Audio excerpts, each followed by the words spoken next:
नमस्कार. सध्या बऱ्याच मुलींमध्ये चेहऱ्यावर केसांची अनैसर्गिक व अनावश्यक वाढ होताना दिसतीये. हे कशामुळे होत असावं?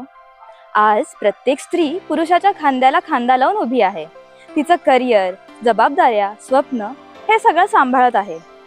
पण हे सांभाळत असताना ती स्वतःचं अस्तित्व तर हरवून बसत नाहीये ना. आजही समाजातून येणाऱ्या बंधनांमुळे, वागण्यात येणाऱ्या मर्यादांमुळे अनेक मुली मनातच असं म्हणतात की मी मुलगा असते तर बरं झालं असतं. कारण समाजाने शिकवलं मजबूत असणं म्हणजे पुरुषासारखं होणं, भावनिक असणं हे कमजोरीचं लक्षण आहे आणि सहन करणं हीच खरी ताकद असते. पण सतत स्वतःशी लढत राहिलं, स्वतःच्या भावनांना दाबून ठेवलं तर ह्याचा परिणाम शरीरावरही होतो.